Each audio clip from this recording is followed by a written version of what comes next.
নমস্কাৰ সকলোকে ছায়াছ ক্ৰিয়েশ্যনলৈ স্বাগতম জনাইছোঁ আৰু মই ছায়া। আজি মই আপোনালোকক বনাই দেখুৱাম কেনেদৰে আমি চেইন বনাব লাগে, বিশেষকৈ নতুন সকলৰ বাবে, যিসকলে বনাবলৈ আগ্ৰহী তেওঁলোকৰ বাবে সুবিধা হ'ব বুলি মই আশা কৰিছোঁ। তাৰ বাবে মই লৈছোঁ 4 প্লাই ঊল আৰু 11.3 mm কুৰ্চা। প্ৰথমতে আমি আঙুলিত এনেদৰে মেৰিয়াই লৈ ঘৰ বনাম। প্ৰথম ঘৰটো বনাই ল'ব লাগিব। এনেদৰে দেখিছে, আঙুলিত মেৰিয়াই লৈ আপোনালোকে যিদৰে সুবিধা হয় চাই ল'ব।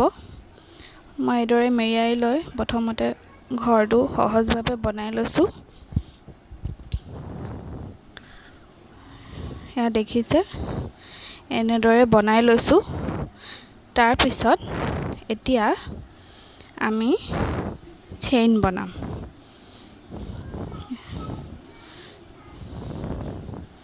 দেখিছে, প্ৰথম চেইন বনাইছোঁ, তাৰপিছত আকৌ বনাইছোঁ। এতিয়া একেবাৰে সহজ, মাত্ৰ আপোনালোকে অকণমান মন দিব লাগিব। একেবাৰে টানো নহয়, একেবাৰে সহজ। যিসকল আগ্ৰহী, কৰিব বিচাৰে, বনাব বিচাৰে, তেওঁলোকে নিশ্চয় চাব আৰু এনেদৰে বনাবলৈ চেষ্টা কৰিব। আশা কৰিছোঁ সকলোৱে ভিডিঅ'টো চাই ভাল পাব। পাৰিলে লাইক কৰিব, শ্বেয়াৰ কৰিব আৰু